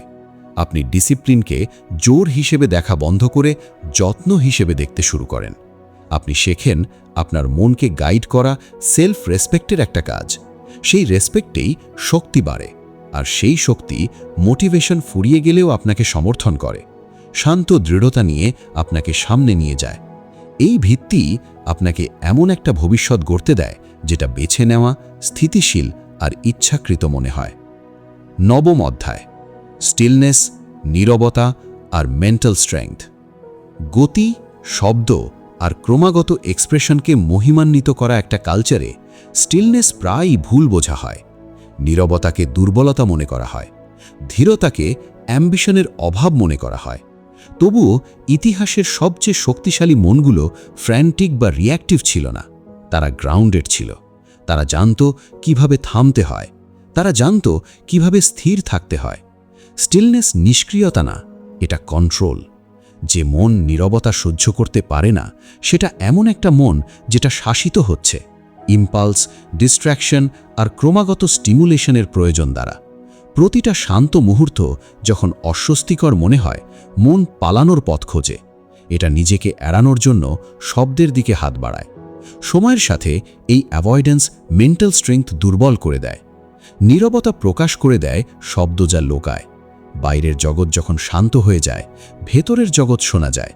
চিন্তা জেগে ওঠে, ইমোশন ভেসে ওঠে, অমীমাংসিত টেনশন প্রকাশ পায়। অনেক মানুষ এই কারণেই স্টিলনেস এড়িয়ে চলে। তারা নীরবতাকে ভয় পায় না, তারা ভয় পায় নীরবতা কি নিয়ে আসে তাকে। কিন্তু অ্যাভয়েডেন্স শান্তি প্রকৃষ্ট করে না, এটা ডিপেন্ডেন্সি তৈরি করে। একটা মন যাকে ক্রমাগত ইনপুটের প্রয়োজন বলে ট্রেন করা হয়েছে, সেটা রেস্টলেস হয়ে ওঠে। এটা দ্রুত রিয়্যাক্ট করে, কিন্তু খুব কমই বুদ্ধিমত্তার সাথে রিয়্যাক্ট করে। এটা বোঝার আগেই সাড়া দেয়, এটা শোনার আগেই কথা বলে, এটা চিন্তা করার আগেই মুভ করে। এই রিঅ্যাক্টিভিটি শক্তির মতো মনে হয়, কিন্তু আসলে এটা অস্থিরতা। মেন্টাল স্ট্রেংথ থামায় গড়ে ওঠে। থামার, শ্বাস নেওয়ার আর রিয়্যাক্ট করার আগে অবজার্ভ করার ক্ষমতা একটা শক্তির রূপ। এটা স্টিমুলাস আর রেসপন্সের মধ্যে স্পেস তৈরি করে। সেই স্পেসেই চয়েস দেখা যায়। সেই স্পেস ছাড়া ব্যবহার স্বয়ংক্রিয় হয়ে যায়। পুরনো প্যাটার্নগুলো বাধা ছাড়াই রিপিট হতে থাকে। স্টিলনেস নার্ভাস সিস্টেমকে স্থির হতে ট্রেন করে। আপনি যখন শান্ত মুহূর্তগুলোকে সাথে সাথে না ভরিয়ে করেই থাকতে দেন, শরীর শেখে যে উপস্থিত থাকা নিরাপদ। হার্ট রেট কমে যায়, শ্বাস প্রশ্বাস গভীর হয়, মনোযোগ স্থির হয়। এই শারীরিক রেসপন্স মেন্টাল ক্ল্যারিটিকে সমর্থন করে। নীরবতা সচেতনতা তীক্ষ্ণ করে। বাইরের শব্দ কমে গেলে সূক্ষ্ম সংকেত লক্ষণীয় হয়ে ওঠে। আপনি আগে থেকেই টেনশন অনুভব করেন। আপনি চিন্তার প্যাটার্নগুলো আরও স্পষ্টভাবে খেয়াল করেন। আপনি ইমোশনাল পরিবর্তন বাড়াবাড়ি হওয়ার আগেই চিনতে পারেন। এই সচেতনতা ক্ষতি হওয়ার আগেই সংশোধনের সুযোগ দেয়। শক্তিশালী মনগুলো রিয়্যাক্ট করতে তাড়াহুড়ো করে না, তারা বোঝার জন্য অপেক্ষা করে। স্টিলনেস মানে সাপ্রেশন না। আপনি চিন্তাগুলোকে দূরে ঠেলে দিচ্ছেন না, আপনি এগুলোকে ভেসে না যেতে পার হয়ে যাওয়ার সুযোগ দিচ্ছেন। আপনি অ্যাটাচমেন্ট ছাড়া অবজার্ভ করেন। এই অবজারভেশন ইম্পালসিভ চিন্তার দখল দুর্বল করে দেয়। অনেক মানুষ বিশ্বাস করে তাদের প্রতিটা চিন্তার সাথে সাথে প্রকাশ করা দরকার। তারা এক্সপ্রেশনকে সততার সাথে গুলিয়ে ফেলে। কিন্তু প্রতিটা চিন্তা কণ্ঠস্বর পাওয়ার যোগ্য না। কিছু চিন্তার প্রতিফলন দরকার, অন্যগুলোর পরিমার্জন দরকার। নীরবতা চিন্তাকে পরিণত হওয়ার সময় দেয়। নীরবতা একটা ফিল্টার। যখন আপনি কথা বলা বা কাজ করার আগে থামেন, আপনি অপ্রয়োজনীয় কনফ্লিক্ট প্রতিরোধ করেন, আপনি অনুশোচনা কমান, আপনি প্রিসিশন বাড়ান। শব্দগুলো আরও ইচ্ছাকৃত হয়, কাজগুলো আরও সামঞ্জস্যপূর্ণ হয়। স্টিলনেস ইমোশনাল রেজিলিয়েন্সও গড়ে তোলে। যখন আপনি রিয়্যাক্ট না করেই অস্বস্তির সাথে বসতে পারেন, আপনি সহ্য করার নিজের ক্ষমতায় কনফিডেন্স পান। আপনি শেখেন যে ফিলিং নিজে থেকেই ওঠে আর নামে, এদের থেকে বাঁচতে পালাতে হবে না। এই ক্ষমতা ভেতরের শান্তি তৈরি করে। শান্ত মানে দুর্বলতা না, শান্ত মানে প্রস্তুতি। এটা আপনাকে স্পষ্ট দেখতে দেয় যখন অন্যরা প্যানিক করে। এটা আপনাকে চিন্তাশীলভাবে সাড়া দিতে দেয় যখন অন্যরা ইমোশনালি রিয়্যাক্ট করে। শান্ত জোর ছাড়াই প্রভাব তৈরি করে। স্টিলনেস প্র্যাকটিস করার জন্য আইসোলেশন বা চরম অভ্যাসের দরকার নেই। এটা শুরু হয় ছোট মুহূর্ত দিয়ে। ফোন চেক করার আগে একটা পজ, রিয়্যাক্ট করার আগে একটা শ্বাস, সিদ্ধান্ত নেওয়ার আগে নীরবতার একটা মুহূর্ত। এই পজগুলো সময়ের সাথে জমা হয়। মন একটা নতুন রিদম শেখে। এটা কম আর্জেন্ট, কম রিয়্যাক্টিভ। আপনি নীরবতাকে ভয় পাবার বদলে বিশ্বাস করতে শুরু করেন। এই বিশ্বাস আপনার জীবনযাপনের পদ্ধতি বদলে দেয়। আপনি প্রতিটা ফাঁক শব্দ দিয়ে ভরাট করা বন্ধ করেন। আপনি প্রতিটা ইম্পালসে রিয়্যাক্ট করা বন্ধ করেন। আপনি স্পেসের সাথে কমফোর্টেবল হয়ে ওঠেন। সেই স্পেসে ক্ল্যারিটি স্বাভাবিকভাবে দেখা দেয়। স্টিলনেস হবে সেই জায়গা যেখানে মেন্টাল স্ট্রেংথ একত্রিত হয়। এটা সেই জায়গা যেখানে শিক্ষাগুলো ইন্টিগ্রেট হয়। এটা সেই জায়গা যেখানে ডিসিপ্লিন জোর করা না হয়ে ভেতরের হয়ে ওঠে। মনের আর ক্রমাগত কন্ট্রোলের দরকার হয় না, কারণ এটা রিস্ট্রেন্ট শিখেছে। নীরবতা শক্তির একটা উৎস হয়ে ওঠে। আপনি যখন এই জার্নি চালিয়ে যাবেন, মনে রাখবেন শক্তিশালী হতে জোরে হতে হবে না, কার্যকরী হতে তাড়াহুড়ো করার দরকার নেই। কখনো কখনো সবচেয়ে শক্তিশালী অ্যাকশন হলো রিস্ট্রেন্ট। আপনি যখন স্টিলনেস গড়ে তোলেন, আপনি এক গভীরতর ধরনের কন্ট্রোল পান, যা এফর্ট বা তীব্রতার ওপর নির্ভর করে না, বরং অ্যালাইনমেন্ট থেকে আসে। আর সেই অ্যালাইনমেন্টে মেন্টাল স্ট্রেংথ সময়ের সাথে স্থির, শান্ত আর অটল হয়ে ওঠে। 10ম অধ্যায়, আপনি যেভাবে চিন্তা করেন সেই মানুষই হয়ে যান। আপনি হঠাৎ আশা বা অনুপ্রেরণার মুহূর্তে আপনার কাঙ্ক্ষিত মানুষ হয়ে ওঠেন না। আপনি সেই মানুষ হয়ে যান যাকে আপনি প্রতিদিন সাধারণ আর অলক্ষিত রিপিটেশনের মধ্যে দিয়ে ভাবেন। আইডেন্টিটি ড্রামাটিক টার্নিং পয়েন্টে তৈরি হয় না, এটা চুপচাপ গড়ে ওঠে সেই চিন্তাগুলো দিয়ে যেখানে আপনি ফিরে যান যখন কেউ দেখে না। প্রতিটা ধারাবাহিক চিন্তা একটা ডিরেকশন। আপনি যেভাবে চিন্তা করেন তা ঠিক করে দেয় আপনি এফর্ট, ব্যর্থতা, সময় আর সম্ভাবনাকে কিভাবে ইন্টারপ্রেট করেন। এটা ঠিক করে দেয় আপনি চ্যালেঞ্জকে হুমকি হিসাবে দেখেন নাকি আমন্ত্রণ হিসাবে। এটা ঠিক করে দেয় অস্বস্তি সতর্কতার মতো মনে হয় নাকি গ্রোথের লক্ষণের মতো। বাইরের জগৎ আপনার প্রতি সাড়া দেওয়ার অনেক আগেই আপনার মন ইতিমধ্যে ঠিক করে দিয়েছে আপনি জগতের প্রতি কিভাবে সাড়া দেবেন। এই কারণেই বদল প্রায় ধীর মনে হয়। আপনি শুধু অভ্যাস বা আচরণ বদলাচ্ছেন না, আপনি সেই লেন্সটা নতুন করে গড়ে তুলছেন যার মধ্য দিয়ে আপনি নিজেকে দেখেন। আর সেই লেন্সটা বছরের পর বছর ধরে রিইনফোর্স হয়ে এসছে। বেশিরভাগ মানুষ চিন্তা না বদলে ফলাফল বদলাতে চেষ্টা করে। তারা একই ভেতরের কথোপকথন রিপিট করতে করতে ভিন্ন ফলাফল চায়। তারা আশা করে আচরণ বিলিফকে ছাপিয়ে যাবে, কিন্তু বিলিফই সবসময় নেতৃত্ব দেয়, আচরণ অনুসরণ করে। আপনার ভবিষ্যৎ ভার্সনটা আগে থেকেই একটা চিন্তা প্যাটার্ন হিসাবে বিদ্যমান। সেই ভার্সনটা চাপের মধ্যে ভিন্নভাবে চিন্তা করে, এটা ভুল হওয়ার পর ভেতরে ভিন্নভাবে কথা বলে, এটা অনিশ্চয়তার প্রতি ভিন্নভাবে সাড়া দেয়। আপনি যা এখন আর আপনি যা হতে চান তার মধ্যে ব্যবধানটা সময় বা তালিত নয়, এটা চিন্তা। নতুন কেউ হয়ে ওঠার জন্য আপনি যে আছেন সেটা মুছে ফেলার দরকার নেই। এর জন্য দরকার আপনি কিভাবে চিন্তা করেন সেটা পরিমার্জন করা। আপনার পাস্ট মুছে ফেলার দরকার নেই, আপনার শুধু পুরনো চিন্তাকে বর্তমান সিদ্ধান্ত ঠিক করতে দেওয়া বন্ধ করতে হবে। প্রতিবার যখন আপনি একটা আরও ডেলিবারেট চিন্তা বেছে নেন, আপনি একটা নতুন আইডেন্টিটি প্র্যাকটিস করেন। আইডেন্টিটি কোনো লেবেল নয়, এটা একটা প্যাটার্ন। আপনি যখন ধারাবাহিকভাবে অজুহাতের বদলে রেসপন্সিবিলিটি নিয়ে চিন্তা করেন, আপনি রেসপন্সিবল হয়ে যান।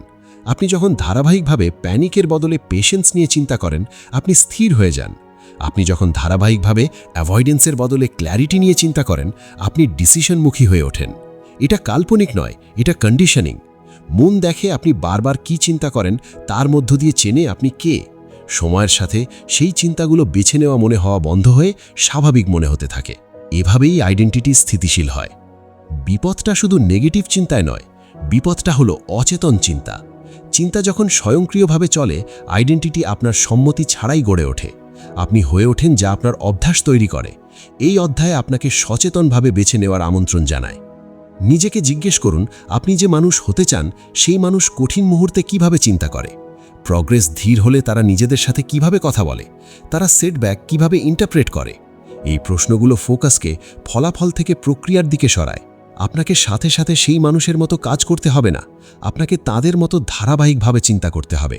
শুরুতে এটা ইচ্ছাকৃত আর কষ্টসাধ্য মনে হবে, এটা স্বাভাবিক।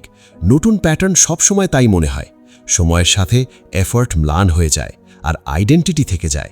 এভাবেই ট্রু ট্রান্সফরমেশন ঘটে। আপনি মোটিভেশনের জন্য অপেক্ষা করা বন্ধ করে স্ট্রাকচারের ওপর নির্ভর করতে শুরু করেন। আপনি কনফিডেন্সের আশা করা বন্ধ করে নিজের সাথে বিশ্বাস গড়ে তুলতে শুরু করেন। আপনি জীবনের প্রতি রিয়্যাক্ট করা বন্ধ করে ভেতর থেকে এটাকে গড়ে তুলতে শুরু করেন। যেভাবে আপনি চিন্তা করেন সেই মানুষ হয়ে ওঠা মানে হলো এমন চিন্তা ছেড়ে দেওয়া যা আর আপনার কাজে আসছে না। প্রতিটা চিন্তা আনুগত্যের যোগ্য নয়। কিছু চিন্তা আপনার আগের ভার্সনের অন্তর্গত। এগুলোকে বাঁচিয়ে রাখা আপনাকে পাস্টের সাথে আটকে রাখে। গ্রোথের জন্য মুক্তি দরকার। সামনে এগিয়ে যাওয়ার সময় মনে রাখবেন, তীব্রতার চেয়ে কনসিস্টেন্সি বেশি গুরুত্বপূর্ণ। প্রতিদিন রিপিট হওয়া একটা স্পষ্ট চিন্তা হাজার মুহূর্তের অনুপ্রেরণার চেয়ে বেশি গুরুত্বপূর্ণ। আইডেন্টিটি সাধারণ মুহূর্তের চুপচাপ সিদ্ধান্তের মধ্য দিয়ে গড়ে ওঠে। আপনি সব সময় কিছু একটা হয়ে উঠছেন, প্রশ্নটা হলো আপনি সেটা বেছে নিচ্ছেন কিনা। আপনার চিন্তা যখন ডেলিবারেট হয়ে ওঠে, আপনার জীবন অনুসরণ করে, নিখুঁতভাবে নয়, অনায়াসেও নয়, কিন্তু কনসিস্টেন্টলি ডিরেকশন নিয়ে। এই জার্নিতে আপনি যে শক্তিটা গড়ে তুলেছেন এটা সচেতনতা, ডিসিপ্লিন, ফোকাস, স্টিলনেস, রেসপন্সিবিলিটি একসাথে এরা ঠিক করে দেয় আপনি কিভাবে চিন্তা করেন, আর আপনি কিভাবে চিন্তা করেন সেটাই ঠিক করে দেয় আপনি কে হয়ে উঠছেন। মনটাই সব কিছু, আর আপনি যে মানুষ হয়ে উঠছেন সেটা ইতিমধ্যে এক চিন্তা। যদি এই জার্নির শেষে একটা সত্য নিয়ে যেতে হয় তাহলে সেটা এই: আপনার জীবন কোনো কাকতালীয়, ভাগ্য বা হঠাৎ অনুপ্রেরণার মুহূর্ত দিয়ে গড়ে ওঠে না। এটা চুপচাপ, ধারাবাহিকভাবে গড়ে ওঠে আপনি প্রতিদিন কিভাবে চিন্তা করেন তার মাধ্যমে। আপনি যে চিন্তাগুলো পেতে চান সেগুলো নয়, বরং আপনি যে চিন্তাগুলো রিপিট করেন। আপনি যে ধারণাগুলো অ্যাডমায়ার করেন সেগুলো নয়, বরং সেই ভেতরের কথোপকথন যা আপনি নিজেকে গাইড করতে দেন যখন আর কেউ শুনছে না। এই অডিও বুক জুড়ে আপনি একটা সহজ কিন্তু দাবিদার ধারণা এক্সপ্লোর করেছেন: মনটাই সব কিছু। কোনো স্লোগান হিসেবে না, কোনো আরামদায়ক বিলিভ হিসেবে না, বরং একটা রেসপন্সিবিলিটি হিসেবে। আপনার চিন্তা নিউট্রাল নয়, আপনার ফোকাস কাকতালীয় নয়, আপনার ভেতরের কণ্ঠস্বর নিরীহ নয়। একসাথে এরা আপনি কে হয়ে উঠছেন তার ভিত্তি গড়ে তোলে। আপনি দেখেছেন কিভাবে অদৃশ্য স্ক্রিপ্ট আপনার চয়েসকে প্রভাবিত করে, কিভাবে শুধু পজিটিভ থিঙ্কিং চাপের প্রশ্নে ভেঙে পড়ে, কিভাবে ফোকাস শক্তি তৈরি করে আর ডিস্ট্র্যাকশন সেটা নিঃশেষ করে, কিভাবে আপনি নিজের সাথে যে কণ্ঠস্বর দিয়ে কথা বলেন সেটাই আপনার বেঁচে থাকার মান হয়ে ওঠে, কিভাবে ইমোশন ঘটনার বদলে ইন্টারপ্রিটেশন অনুসরণ করে, কিভাবে অনিয়ন্ত্রিত চিন্তা আপনার শক্তি, ক্ল্যারিটি আর কনফিডেন্স থেকে একটা লুকোনো মূল্য নিয়ে যায়, কিভাবে মনকে ট্রেন করার জন্য ধৈর্য, রেপিটিশন আর রিস্ট্রেইন্ট দরকার, কিভাবে স্টিলনেস আর নীরবতা এমনভাবে আপনাকে শক্তিশালী করে যা শব্দ কখনো পারে না, আর শেষে কিভাবে আইডেন্টিটি নিজেই সেই চিন্তাগুলো দিয়ে গড়ে ওঠে যা আপনি ধারাবাহিকভাবে বেছে নেন। এর কোনোটাই আপনাকে ওভারওয়েলমড করার জন্য নয়, এটা আপনাকে কিছু একটা ফিরিয়ে দেবার জন্য। রেসপন্সিবিলিটি দোষারোপ নয়, চাপ নয়, রেসপন্সিবিলিটি শক্তি হিসেবে, রেসপন্সিবিলিটি মুক্তি হিসেবে। কারণ একবার আপনি বুঝে গেলে যে আপনার ভেতরের জগৎ আপনার বাইরের জীবন গড়ে তোলে, আপনি বদলের জন্য অনুমতির অপেক্ষা করা বন্ধ করেন, আপনি পরিস্থিতি আপনাকে বাঁচাবে বলে আশা করা বন্ধ করেন, আপনি সেখানে কাজ শুরু করেন যেখানে আসল বদল ঘটে, ভেতরে। এর মানে এই নয় যে আপনি আর কখনো সংগ্রাম করবেন না, এর মানে এই নয় যে সন্দেহ চলে যাবে বা ভয় আর কখনো আসবে না। এর মানে হলো চ্যালেঞ্জ এলে আপনি আর দ্বিধায় পড়বেন না কোথায় তাকাতে হবে। আপনি জানবেন রিয়্যাক্ট করার আগে আপনি থামতে পারেন, বিশ্বাস করার আগে আপনি প্রশ্ন করতে পারেন, ভেতরে ভেঙে পড়ার আগে আপনি একটা স্থির রেসপন্স বেছে নিতে পারেন। গ্রোথের জন্য পারফেকশন দরকার নয়, এটার জন্য দরকার ধারাবাহিকভাবে প্র্যাকটিস করা সচেতনতা। এমন দিন আসবে যখন পুরনো প্যাটার্ন ফিরে আসবে, যেদিন ডিস্ট্র্যাকশন ফোকাসের চেয়ে শক্তিশালী মনে হবে, যেদিন ভেতরের কণ্ঠস্বর আবার কঠোর হয়ে উঠবে। এই মুহূর্তগুলো ব্যর্থতা নয়, এগুলো স্মারক। ট্রেনিং থামে না আপনি হোঁচট খাওয়ার কারণে, এটা চলতে থাকে কারণ আপনি খেয়াল করেন। গুরুত্বপূর্ণ বিষয়টা হলো আপনি কতবার পুরনো চিন্তায় ফিরে যান তা নয়, বরং কত দ্রুত আপনি সেটা চিনতে পারেন আর ক্লারিটিতে ফিরে আসেন। আপনার মনকে কঙ্কার করার শত্রু নয়, এটা গাইড করার একটা সিস্টেম। আপনি যখন এটাকে জোরের বদলে ধৈর্য দিয়ে, অস্বীকারের বদলে ডিসিপ্লিন দিয়ে ট্রিট করেন, এটা সহযোগিতা করতে শুরু করে। সময়ের সাথে চিন্তা কম রিঅ্যাক্টিভ আর বেশি ডেলিবারেট হয়ে ওঠে, জীবন কম বিশৃঙ্খল আর বেশি ডিরেক্টেড মনে হয়। মনে রাখবেন, আপনি সব সময় কিছু একটা হয়ে উঠছেন, এমনকি যখন আপনার আটকে থাকা মনে হচ্ছে, এমনকি যখন কিছুই বদলাচ্ছে না মনে হচ্ছে, আইডেন্টিটি তখনও গঠিত হচ্ছে। প্রশ্নটা হলো, আপনি সেই ডিরেকশন সচেতনভাবে বেছে নিচ্ছেন নাকি অভ্যাসকে নিঃসিদ্ধান্ত নিতে দিচ্ছেন। এখন থেকে আপনাকে একসাথে সব কিছু বদলাতে হবে না, ছোট থেকে শুরু করুন। একটা চিন্তাকে প্রশ্ন করুন, একটা মুহূর্তকে থামুন, মনোযোগের একটা অভ্যাসকে পরিমার্জন করুন। এই ছোট সিদ্ধান্তগুলো চুপচাপ শক্তিশালীভাবে জমা হয়। আপনার কাঙ্ক্ষিত ভবিষ্যৎ বড় ঘোষণার মাধ্যমে গড়ে ওঠে না, এটা গড়ে ওঠে সাধারণ মুহূর্ত দিয়ে, যেগুলো ক্ল্যারিটি নিয়ে সামলানো। আপনার মনটাই সব কিছু, কারণ এখান থেকেই প্রতিটি সিদ্ধান্তের শুরু। আর এখন আপনি আর সেই সত্য সম্পর্কে অচেতন নন, আপনি সচেতন, আর সচেতনতা সব কিছু বদলে দেয়। আপনি যা ধারাবাহিকভাবে আর ডেলিবারেটলি চিন্তা করেন, আপনি সেটাই হয়ে ওঠেন। এই সত্যটা সাথে নিয়ে যান, এটাকে আপনাকে গাইড করতে দিন, আর আপনার জীবনকে সেই শক্তি, ক্ল্যারিটি আর ইন্টেনশনের প্রতিফলন হতে দিন যা তৈরি করার ক্ষমতা এখন আপনার আছে।